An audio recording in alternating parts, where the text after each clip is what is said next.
बिस्मिल्लाहिर्रहमानिर्रहीम, अस्सलाम वालेकुम। Myself Khizar Ahmed Usama MK preparation के प्लेटफॉर्म से आपसे मुखातिब हूँ। स्टूडेंट, जैसा कि आप जानते हैं एमके प्रिपरेशन जो केपीके में एसएसटी फिजिक्स मैथ की नई सीट्स आ रही हैं, उसके लिए फिजिक्स की एक नई लेक्चर सीरीज स्टार्ट की हुई है, जिसमें हम बिल्कुल बेसिक से स्टार्ट करके एडवांस लेवल तक जाएंगे।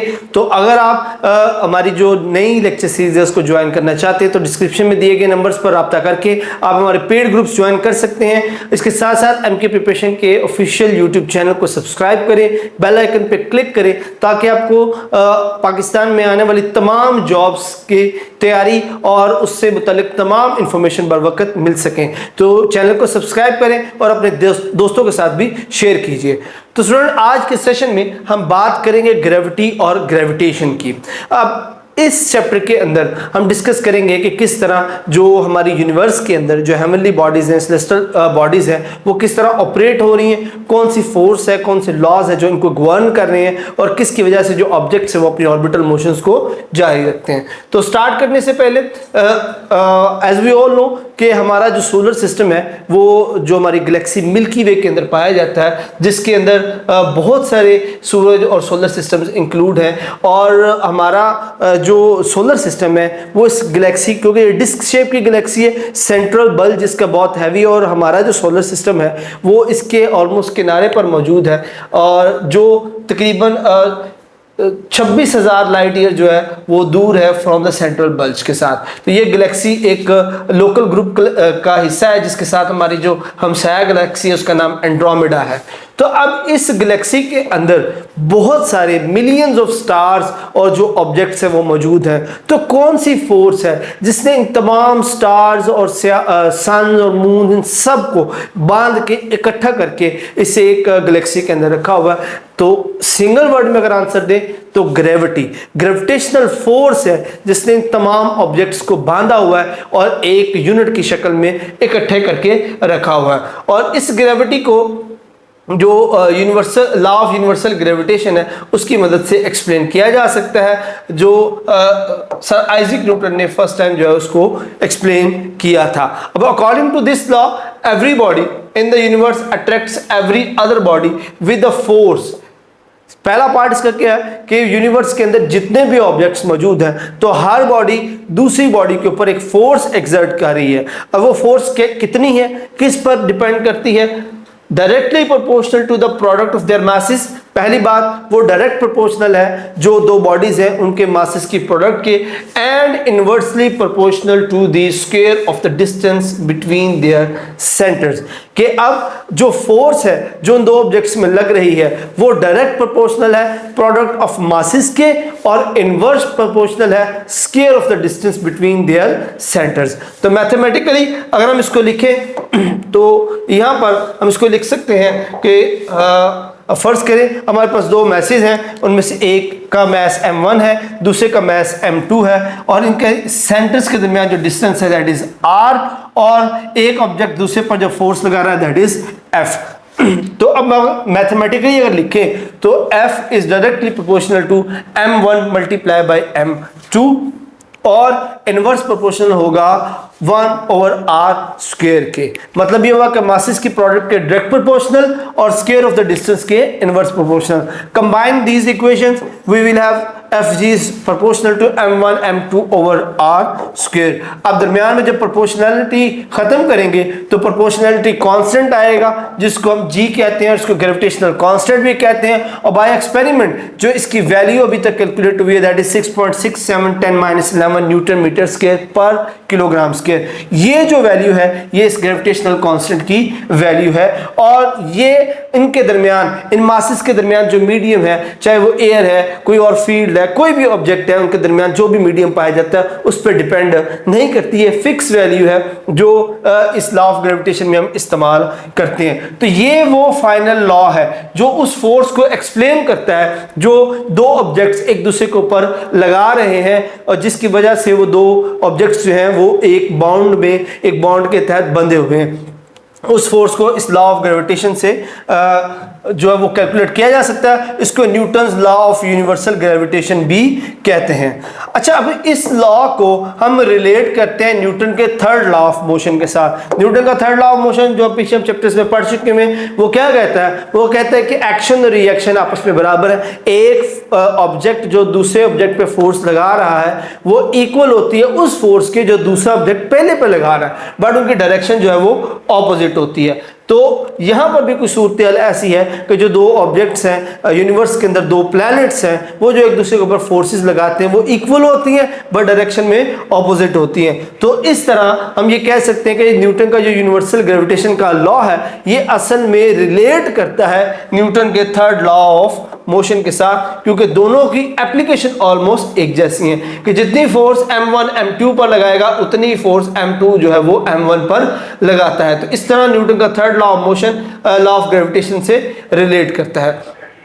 इसके साथ साथ हम इस लॉ को इनवर्स स्क्वायर लॉ भी कहते हैं। इनवर्स स्क्वायर फोर्स, क्योंकि जो ग्रेविटेशनल फोर्स है वो इनवर्स स्क्वायर फोर्स होती है, विच मीन्स कि अगर आप इनके दरमियान डिस्टेंस को चेंज करेंगे तो इनकी जो फोर्स है वो भी चेंज हो जाएगी। फॉर एग्जांपल कि अगर आप, जिस तरह हमने पीछे कैलकुलेट किया कि ये फोर्स जो है वो इक्वल होती है Gm1 m2 over r square के, तो लेट अस सपोज हम इस r को, इस डिस्टेंस को डबल करते हैं तो क्या फर्क पड़ेगा? r की जगह पे 2r पुट करें तो f is equal to Gm1 m2 और 2r स्क्वायर। इसको कैलकुलेट करें तो हमारे पास आ जाएगा, इस 2 के स्क्वायर की वजह से ये हमारे पास 1/4 ऑफ दिस फोर्स आ जाएगा।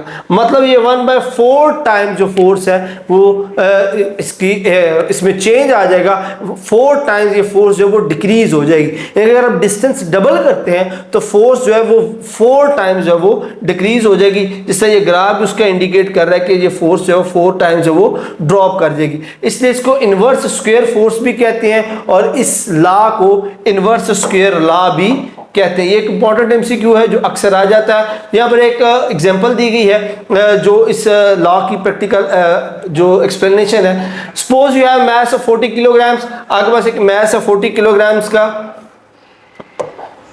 एक का मास 40 किलोग्राम है और एक का 45 किलोग्राम है, और ये दोनों पर्सन जो एक बेंच पर बैठे हुए हैं क्लोज टू यू, इनके दरमियान जो डिस्टेंस है दैट इज 0.5 मीटर। वो कह रहा है कि इनके ऊपर जो ग्रेविटेशनल फोर्स है वो आप कैलकुलेट करें। एज वी नो, जैसे कि गिवन है m1 is 40 kilogram, m2 is 45, r is 0.5।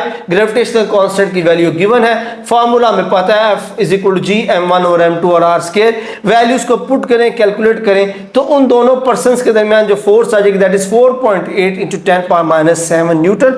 ये बहुत छोटी फोर्स है इसलिए हमें फील नहीं होती, but yes it is there, ये फोर्स होती है और हर ऑब्जेक्ट दूसरे के ऊपर कोई फोर्स लगा रहा है, लेकिन चूंकि इसकी अमाउंट बहुत कम होती है इसलिए ये फील नहीं होती। ओके जी, मूविंग ऑन। यहाँ पे कुछ इंटरेस्टिंग इंफॉर्मेशन है कि लाइट जो है स्टार से हम तक पहुंचने में काफ़ी टाइम लेती है। एज वी ऑल नो कि हमें लाइट कोई ऑब्जेक्ट तब नज़र आता है जब लाइट उससे स्ट्राइक करके हमारी आंखों में जाती है तो हमें वो नज़र आती है। तो जब हम स्टार्स की तरफ देखते हैं तो कोई स्टार फर्ज करें हमारे से 2.5 लाइट ईयर्स दूर है, दैट मीन्स कि वो लाइट वहाँ से हम तक पहुँचते वक्त 2.5 लाइट ईयर्स लेती है। तो जब वो लाइट वहां तक आएगी ऑब्वियसली तब तक उस प्लेनेट की सिचुएशन चेंज हो चुकी होगी, तो हम तो उसकी वो 2.5 लाइट ईयर पुरानी सिचुएशन देख रहे हैं। मतलब ये कि हम पास्ट में देख रहे होते हैं। तो जैसे सूरज की रोशनी हम तक जमीन तक आते वक्त 8.5 मिनट लेती है, तो इसका मतलब ये हुआ कि हम जो सूरज देख रहे हैं वो असल में 8.5 मिनट पुराना है, क्योंकि एक्चुअल वहां पे स्टेट 8.5 मिनट आगे चल रही है। इस तरह जो डिस्टिंक्ट स्टार्स हैं वो उनसे लाइट जब हम तक आती है तो वो हजारों साल लगते हैं उस लाइट को हम तक आने में। तो असल में हम जब उन स्टार्स की तरफ देखते हैं तो वो हमें हजारों साल पुरानी कैफियत में नजर आ रहे होते हैं, उनकी करंट सिचुएशन जो है वो चेंज हो चुकी होती है। सो ये एक इंटरेस्टिंग इंफॉर्मेशन थी। और अच्छा जी, अब हम इसी जो लॉ ऑफ ग्रेविटेशन है इसको इस्तेमाल करते हुए मास ऑफ अर्थ भी फाइंड आउट कर सकते हैं। मास ऑफ अर्थ जो है वो कैलकुलेट किया जा सकता है। तो उसके लिए हम क्या करेंगे, हम कंसीडर ये करते हैं कि एक ऑब्जेक्ट है जो जिसका मास जो हमारे पास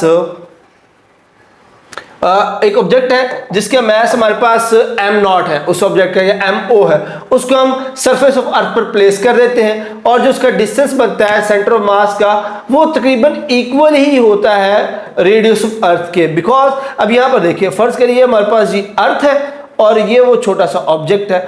अब ये अर्थ का रेडियस r है और ये इसका ऑब्जेक्ट का रेडियस है। अब ऑब्जेक्ट का रेडियस अर्थ के रेडियस के हिसाब से बहुत ही छोटा है, तो उसकी वजह से कोई खास फर्क नहीं पड़ेगा, तो हम इनके दरमियान जो डिस्टेंस है वो अर्थ के रेडियस के इक्वल ही ले लेते हैं, दैट इज आर ई, और जो अर्थ का मास है दैट इज एम ई, और उनके दरमियान जो फोर्स है दैट इज एफ जी। तो लॉ ऑफ ग्रेविटी हमें क्या बताता है, ग्रेविटेशन हमें ये बताता है कि फोर्स ऑफ ग्रेविटी होगी जो इन दो मासेस के दरमियान एम ओ और अर्थ का मास है एम ई, तो इनके दरमियान जो फोर्स ऑफ ग्रेविटी होगी वो हम इस फार्मूले से कैलकुलेट कर सकते हैं, जहां पर एम ओ जो है वो ऑब्जेक्ट का मास है, एम ई अर्थ का मास है और आर स्क्वायर जो है उनके दरमियान डिस्टेंस है। अब हमें पता है कि जो ऑब्जेक्ट जो फोर्स इनके दरमियान है वो असल में इस ऑब्जेक्ट पर लगने वाली जो फोर्स उसका वेट है, और वेट किसके बराबर होता है m not g, m o g के। तो हम एफ की जगह पे क्या पुट कर देंगे, एम नॉट जी, यहाँ से एम नॉट से जो एम नॉट है कैंसिल हो जाएगा, इसको रीअरेंज करेंगे तो हमारे पास मास ऑफ अर्थ का फार्मूला यहां पर आ जाएगा, that is M E is equal to g R square over G. अब ये स्मॉल जी जो है ग्रेविटी की फोर्स है, आर जो है वो अर्थ का रेडियस है, और ये ग्रेविटेशनल कांस्टेंट है। ये सभी वैल्यूज हमें नाउन है, तो अगर हम इन सारी वैल्यूज किसके अंदर पुट करें और कैलकुलेट करें तो हमारे पास जो मास ऑफ अर्थ है वो आ जाता है, दैट इज 6 × 10 के पावर 24 किलोग्राम। ये मास ऑफ अर्थ है, इंपॉर्टेंट एक क्वेश्चन है, एमसीक्यू क्वेश्चन है जो अमूमन आ जाता है। तो इस तरह से हम जो लॉ ऑफ यूनिवर्सल ग्रेविटेशन है उसको इस्तेमाल करते हुए जो अर्थ का मास है वो कैलकुलेट कर सकते हैं। ना सिर्फ अर्थ का मास, हम किसी भी प्लेनेट का जो मास है वो कैलकुलेट कर सकते हैं। फॉर एग्जांपल हमारे पास जुपिटर है, अगर हमारे पास जुपिटर का जो रेडियस है वो यहाँ पर गिवन हो और उसके साथ साथ उसके ऊपर जो ग्रेविटी है वो गिवन हो, ग्रेविटेशन कांस्टेंट हमें ऑलरेडी पता है, ये वैल्यूज हमें गिवन हो, तो हम जुपिटर का जो मास है वो कैलकुलेट कर सकते हैं। फॉर्मूला हमारे पास वही है, यहाँ पे हम जुपिटर की ग्रेविटी, उसका रेडियस और ग्रेविटेशनल कांस्टेंट को पुट करके कैलकुलेट करें तो हमारे पास जुपिटर का मास आ जाएगा, दैट इज 1.89 × 10 पावर 27 किलोग्राम। तो इस तरह हम किसी भी ऑब्जेक्ट का, अगर हम किसी ऑब्जेक्ट का रेडियस और उसके ऊपर लगने वाली जो ग्रेविटी की फोर्स है वो पता हो तो हम उस ऑब्जेक्ट का जो मास है वो कैलकुलेट कर सकते हैं। यहाँ पे एक टेबल दिया गया जिसमें जो हमारे सोलर सिस्टम में डिफरेंट प्लैनेट्स मौजूद हैं, उनका रेडियस, मास, उनकी ग्रेविटी और उनका ऑर्बिटल पीरियड दिया गया है। ये इंटरेस्टिंग इन्फॉर्मेशन है, एमसीक्यूज पे पूछी जा सकती हैं कि किस तरह रेडियस और मास, रेडियस और ग्रेविटी की वजह से हम उनका मास निकाल सकते हैं, और यहाँ पर उनके ऑर्बिटल पीरियड जिसमें वो एक चक्कर पूरा करते हैं, एक साल उनका, वो यहाँ पर गिवन है। ओके जी, अब यहाँ पर एक इंटरेस्टिंग इन्फॉर्मेशन है ग्रेविटेशनल फील्ड। न्यूटन ने जब ग्रेविटेशन का कॉन्सेप्ट दिया तो तब तक कांटेक्ट और नॉन कांटेक्ट फोर्स का जो कॉन्सेप्ट था वो क्लियर नहीं था, फील्ड फोर्स की इन्वेंशन नहीं हुई थी। तो न्यूटन इसलिए इस बात को एक्सप्लेन नहीं कर सका कि किस तरह अर्थ जो है बगैर किसी चीज को टच किए उस पर फोर्स कैसे लगा रही है, क्योंकि उस वक्त फील्ड फोर्स का या जो इलेक्ट्रिक फील्ड और मैग्नेटिक फील्ड है ये अभी तक डिस्कवर नहीं हुए थे। इससे न्यूटन जो है वो इस चीज को एक्सप्लेन नहीं कर पा रहा था कि किस तरह किसी ऑब्जेक्ट को छुए बगैर जो अर्थ है उसको अपनी तरफ खींच रही है। लेटर ऑन जब हमारे पास फील्ड फोर्स की डिस्कवरी होती है, ग्रेविटेशनल फील्ड कंफर्म होता है, जब हमें इलेक्ट्रिक फील्ड और मैग्नेटिक फील्ड क्या डिस्कवरीज होती हैं तो ये फील्ड फोर्स की थ्योरी जो है वो इस चीज को एक्सप्लेन करती है कि अर्थ के गिर्द भी एक ग्रेविटेशनल फील्ड होता है, और वो फील्ड ही असल में वो स्ट्रेंथ है जिसकी बेस पे ग्रेविटी या अर्थ जो है वो किसी ऑब्जेक्ट को अपनी तरफ खींचती है। अब यही वजह है कि जो ग्रेविटेशनल एक्सेलरेशन है वो ओनली फोर्स होती है किसी फ्री फॉलिंग ऑब्जेक्ट पर। कोई ऑब्जेक्ट जब हम फ्री फॉल ड्रॉप करते हैं तो असल में हम उसको ग्रेविटेशनल फील्ड में छोड़ते हैं। तो ग्रेविटेशनल फील्ड के अंदर जो अकेली नॉन कांटेक्ट फोर्स है वो सिर्फ ग्रेविटी ही होती है, तो ग्रेविटी उसको उस पर असर करके उसको अपनी तरफ खींच रही होती है। इसलिए हम कहते हैं कि उस पर जो उस वक्त एक्सेलरेशन प्रोड्यूस हो रहा होता है that is equal to gravity 9.8, which means कि उस पर और कोई फोर्स अमल नहीं कर रही होती होती और उस ऑब्जेक्ट के अंदर प्रोड्यूस होने वाला एक्सेलरेशन जो है सिर्फ और सिर्फ ग्रेविटी की वजह से, that is why we called it a gravitational acceleration. Okay जी, इसके साथ साथ जैसे कि हम फॉर्मूला के अंदर पढ़ चुके हुए हैं कि जो ग्रेविटेशनल जो लॉ है वो इनवर्स स्क्वायर लॉ है। दैट मीन वो डिपेंड करता है डिस्टेंस के ऊपर कि दो ऑब्जेक्ट्स के दरमियान डिस्टेंस क्या है। यही वजह है कि जब हम अपनी लोकेशन को चेंज करते हैं विद रिस्पेक्ट टू अर्थ तो हमारा जो वेट है वो भी चेंज हो जाता है, क्योंकि जो हमारा डिस्टेंस है अर्थ के साथ वो चेंज हो जाता है। इस वजह से हमारा जो वेट है, क्योंकि जो हमारा वेट है उसको हम किस तरह कैलकुलेट करते हैं, that is equal to mass into gravity। तो with the change in the distance from the earth तो हमारे पास जो उसकी स्ट्रेंथ है ग्रेविटी की वो भी चेंज होती है और उस वजह से हमारा जो अपीरेंट वेट है वो भी चेंज हो जाता है। उसको हम कैसे कैलकुलेट कर सकते हैं, as we all know this is a gravitation law. और यहाँ पर जो हमें पता है कि जो हम पर फोर्स लग रही होगी वो हमारे वेट की वजह से होती है, दैट इज m0g। वैल्यूज को पुट करें तो हमारे पास जो g की वैल्यू आ जाती है वो आ जाएगी GME। अब यहाँ पे देखें कि ये टोटली डिपेंड कर रही है उस डिस्टेंस के ऊपर जो हमारा अर्थ से होगा। तो जितना हम अर्थ के साथ डिस्टेंस को चेंज करेंगे उसके साथ वैसे ही हमारा जो ग्रेविटी की वैल्यू है वो चेंज होती जाएगी और उसके साथ साथ हमारा जो वेट है वो भी चेंज हो जाएगा।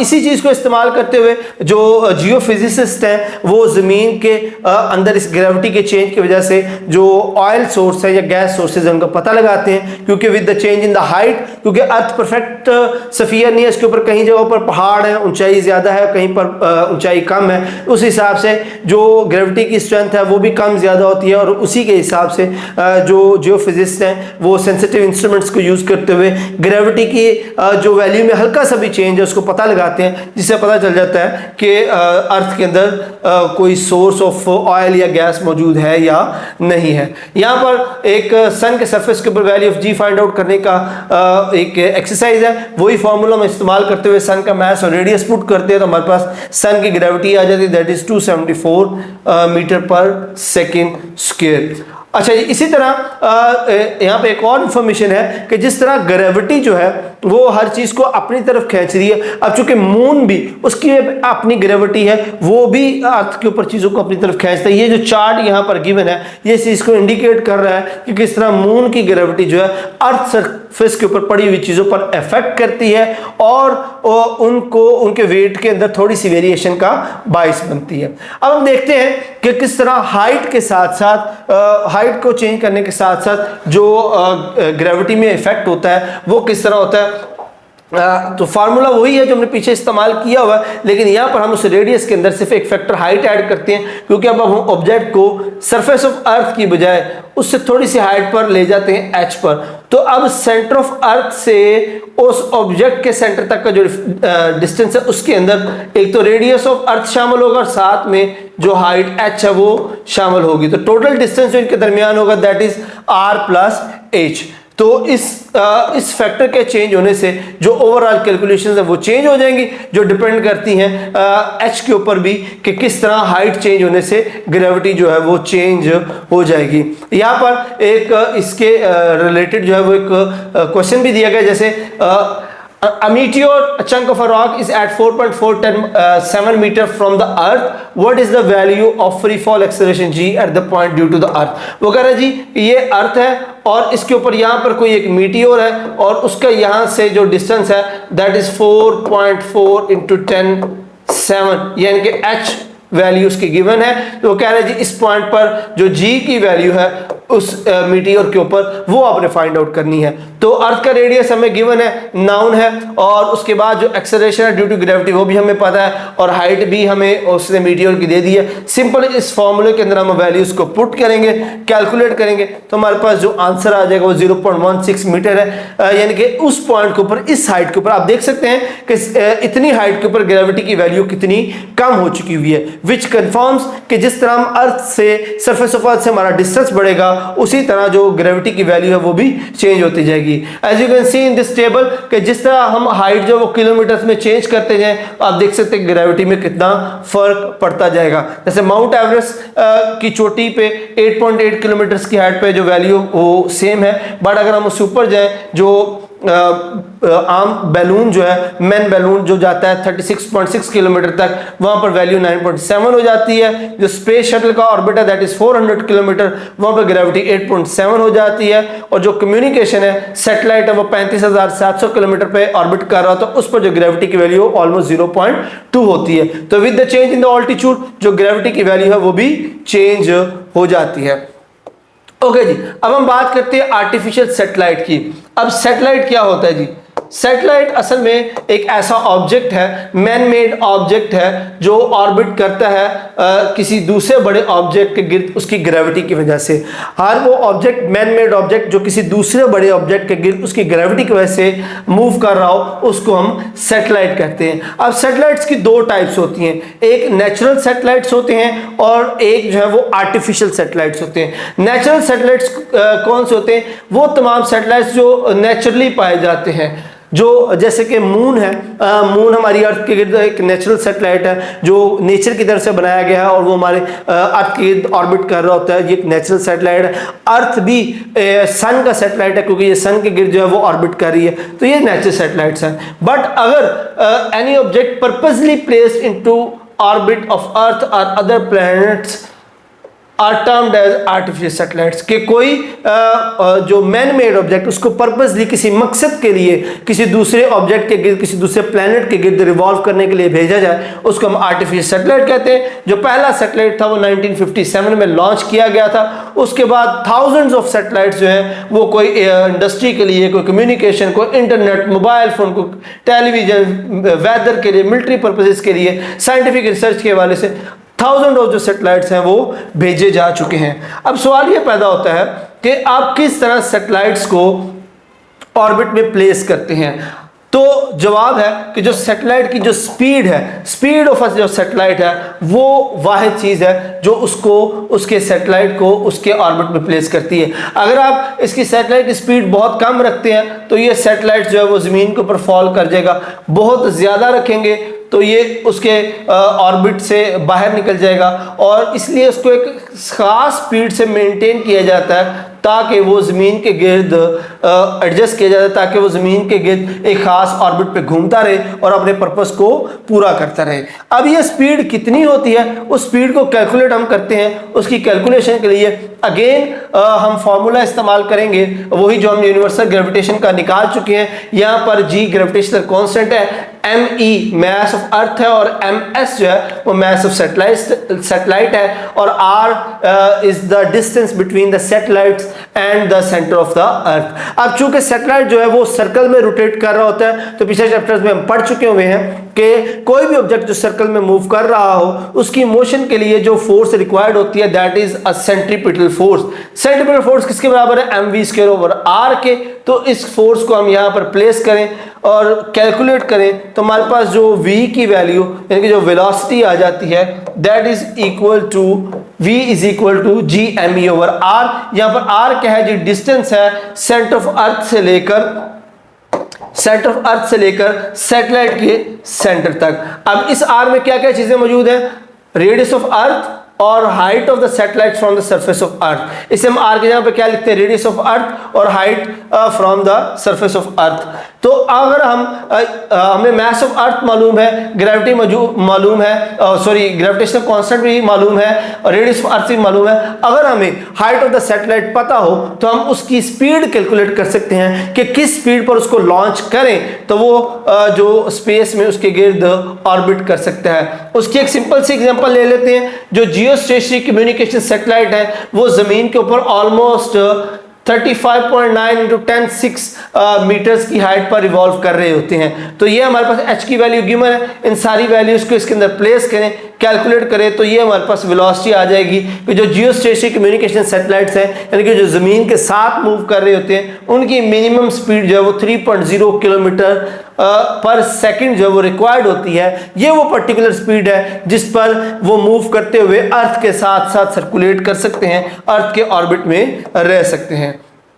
ओके जी, अगेन यही फार्मूला इस्तेमाल करते हुए आप किसी भी सैटेलाइट की जो स्पीड है वो निकाल सकते हैं। वही फार्मूला से वैल्यूज को पुट करें, कैलकुलेट करेंगे तो आपके पास किसी भी सैटेलाइट की जो वेलोसिटी आ जाती है। So that's it. यहाँ पर हमारा जो चैप्टर है खत्म हो जाता है। यहाँ पर कुछ जो प्रैक्टिस एमसीक्यूज हैं हम उनको अटेम्प्ट करने की कोशिश करते हैं। First is two masses are separated by a distance r if both masses are doubled the force of interaction between the two masses changes by a factor।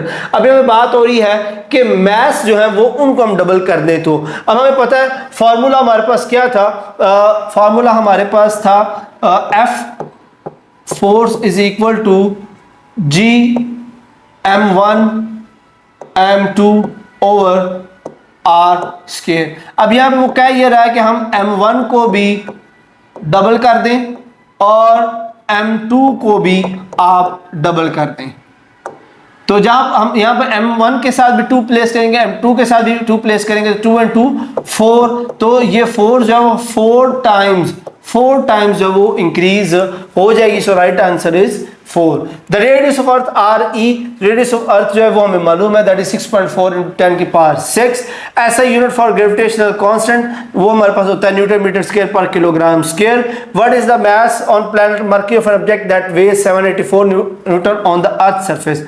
उन्होंने कहा एक ऑब्जेक्ट का मास बताएं मरकरी के ऊपर जिसका अर्थ के ऊपर वेट इतना है। तो अगर हमें किसी ऑब्जेक्ट का मास फाइंड आउट करना है तो हमें उस प्लैनेट के ऊपर उसकी ग्रेविटी भी रिक्वायर्ड होगी, इसलिए हमें मोर इंफॉर्मेशन इसके लिए रिक्वायर्ड होनी चाहिए। Right option is more information is required.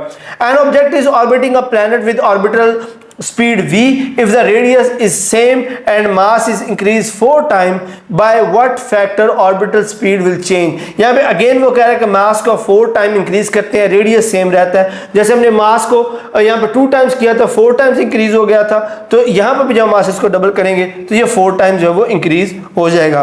The value of g at the surface of the moon, surface of moon पर जो वैल्यू होती है that is 1.63 metre per second square. Okay जी, next हमारे पास है जी the value of g with altitude, यानी कि ऑल्टीट्यूड चेंज करने के साथ जो वैल्यू ऑफ जी है ये बढ़ती है या कम होती है। ये पीछे हम डिटेल से देख चुके हैं कि अगर ऑल्टीट्यूड बढ़ाएं तो जो वैल्यू ऑफ जी है वो डिक्रीज होगी, इंक्रीज नहीं, वो हमारे पास डिक्रीज हो जाती है।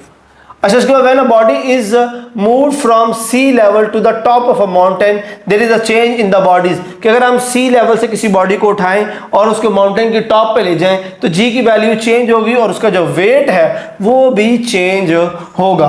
The value of g at equator, equator के ऊपर जो वैल्यू है उसकी वो सेम ही रहती है जैसा कि पोल्स पर होती है। So that's it for the session. Hopefully session आपके लिए बहुत बेनिफिशियल रहा होगा।